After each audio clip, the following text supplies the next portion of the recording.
الذين تتوفاهم الملائكة ظالمي أنفسهم فألقوا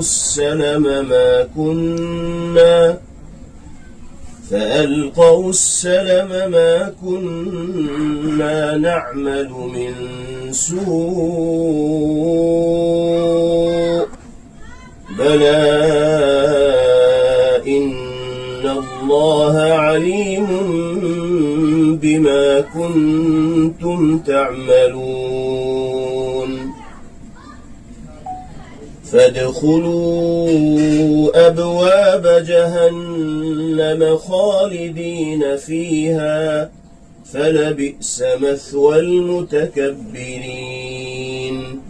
وقيل للذين اتقوا ماذا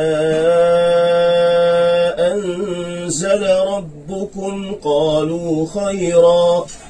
للذين أحسنوا في هذه الدنيا حسنة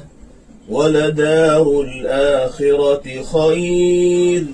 ولنعم دار المتقين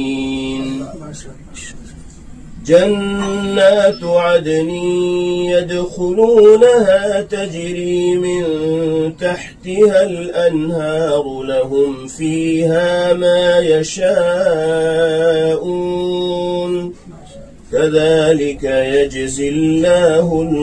المتقين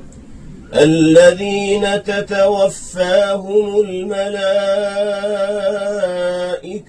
طيبين يقولون سلام عليكم ادخلوا الجنة بما كنتم تعملون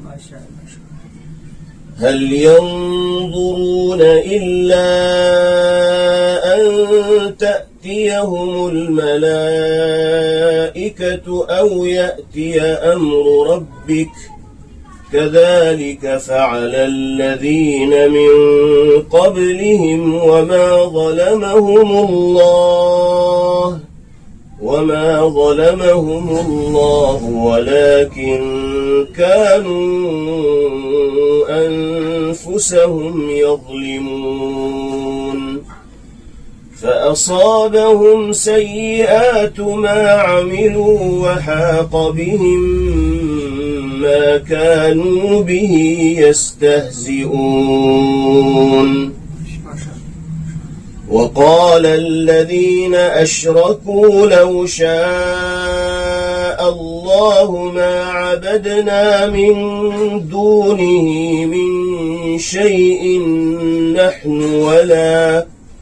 نحن ولا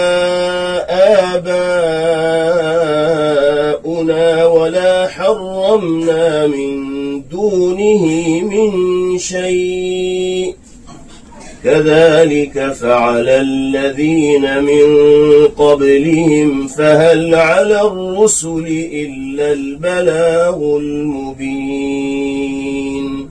صدق الله العظيم. Thanks for watching. Don't forget to like, comment, share and subscribe to Al Wahid channel.